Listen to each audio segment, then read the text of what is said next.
Hey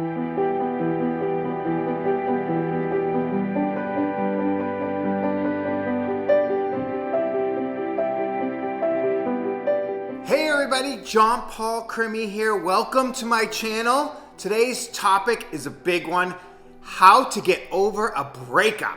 What? So this is a big one. I'm gonna give you some techniques and some tools that I've used in my life at the very end of the video, so stick around for those. But first, I'm probably gonna dive into some things that you need to hear. Because if you clicked on this, if you're watching this, you're probably in some emotional pain right now.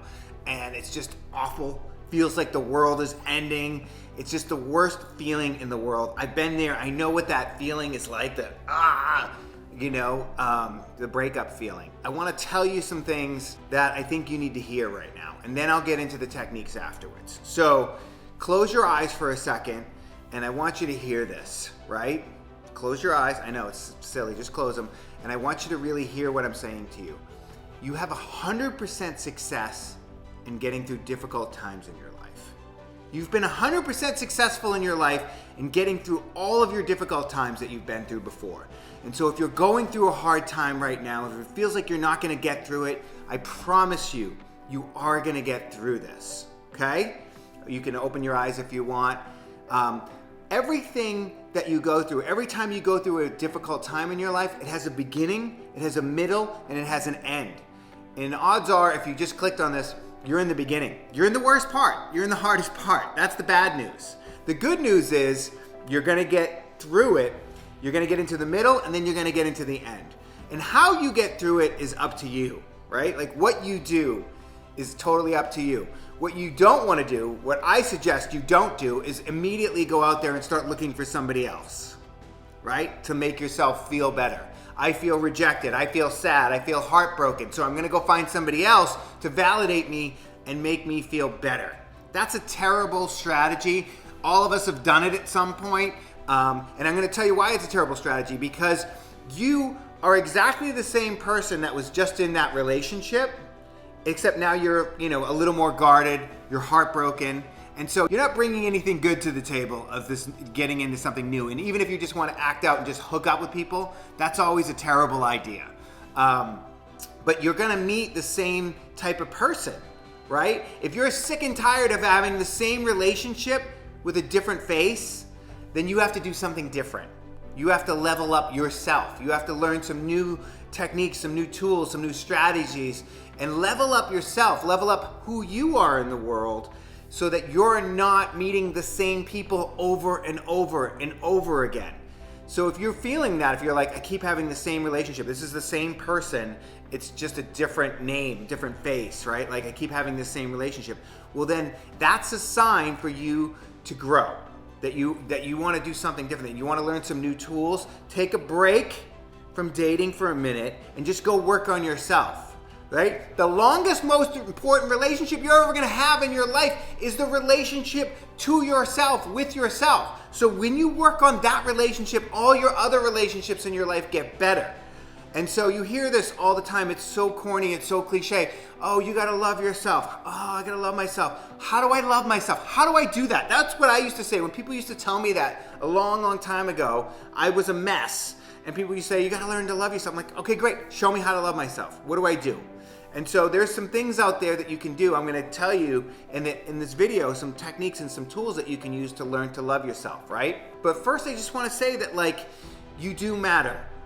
You are worth it. So, whatever you're feeling right now, allow the feelings to come up and allow yourself to be sad. Don't overindulge in it if you can help yourself. Don't overeat and drink too much. Just try to let the feelings be what they need to be. So, and I'm just speaking from my own experience, like I would want to check out with food, or I'm sober 23 years now, but I used to check out with drugs and alcohol. And so checking out so I don't have to feel those feelings of sadness, checking out so I don't have to feel the feelings of rejection or whatever I was feeling at the time, I would find some way to check out from it. That's a recipe for disaster because you never really deal with it.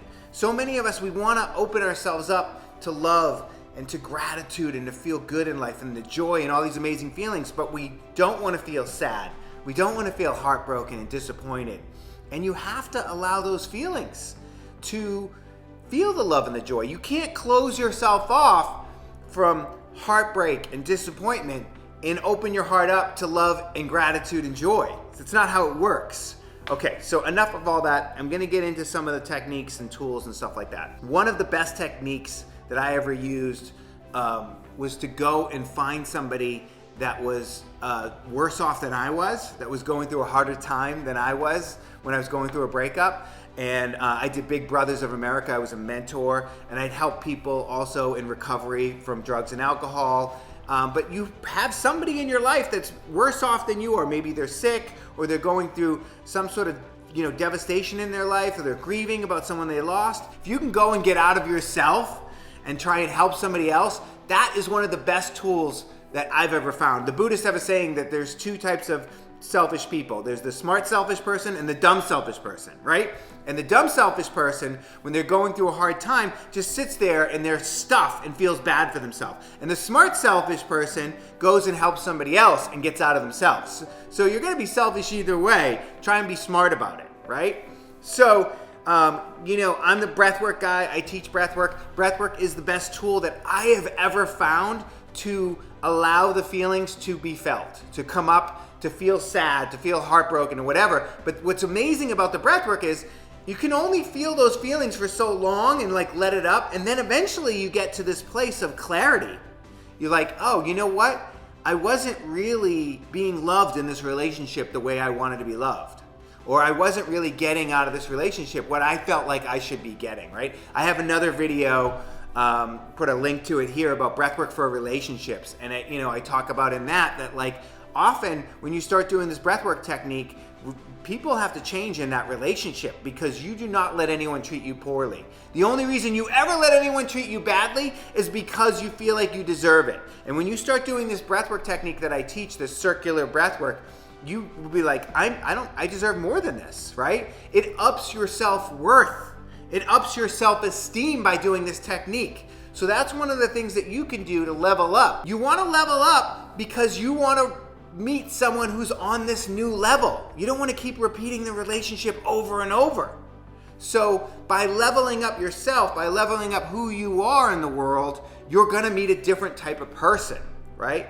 So if we go and we do volunteer work, maybe that's a great place to meet someone new. But again, I think the best thing to do is to focus on yourself for now. Set a period of time and stick to it. This is what I did one time.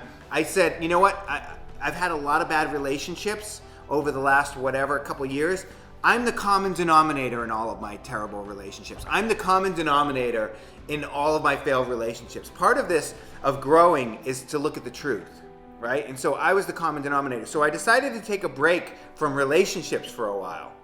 And it was so funny because when I was on that break, a set break, I think it was 6 months, I kept meeting all these great people and they're like, it was really nice meeting you. And it was like, yeah, I understand, you're waiting for me to ask for your number or whatever, but I just had set a time that I was just gonna work on myself. And it's funny because I was out in the world operating from a different place. When I would talk to people and meet people, I wasn't looking to get their number or hook up or anything like that. And they could feel that I wasn't, looking for that. And so it made people more interested in me. It made people more magnetized to me, right? Have you ever been, out there dating for a while and then you get in a relationship and now you're in a relationship and all of a sudden these people start becoming attracted to you? That's because you don't have that desperation. You're not looking for it, right? So it's that kind of feeling. You're getting that kind of feeling when you're not in a relationship. So rather, you're giving off that energy when you're not in a relationship of I don't need anyone. You want to become whole and complete with inside yourself. I have another video called Jerry Maguire is Alive. The premise is that we need somebody else to complete us. You don't need somebody else to complete you. It's nice to be with someone. It's nice to share your time with somebody. But if you think you need somebody else to complete you, if you're afraid to be alone, that's a huge red flag that you need to do the work on yourself. So stop and do the work on yourself. And you will be so glad you did. It's so worth it. It's up to you to do the work on yourself. Nobody is going to do the work for you. Nobody's going to come into your house right now, or wherever it is you live, and put their hand on your head and magically fix you, magically heal you. It's up to you to do the work. And if you want something different, you need to do something different in life, okay? So I promise you that if you can show up for yourself in a new way, if you can do something different, that things will change for you. I've watched it. I had it personally in my own life, and I've watched it with thousands of people that I've helped in my classes change their life through this work. So if you haven't tried my class yet, if you stumbled across this video, I do classes on Zoom every Sunday. There's a discount code on my website for $10 off the class. I think it makes it $19 or whatever. Come try a breathwork class. And maybe it's not for you, but if you can have an open mind and you can try something different, it might just change the course of your life, right? So let's see if you can do something different, if you can change your life. I promise you're worth it. If you're hurting, please just be kind, be gentle, be easy with yourself today. Much love. Please comment, like, follow, subscribe to the channel if you want more content like this. I hope you enjoyed this video. Thank you so much.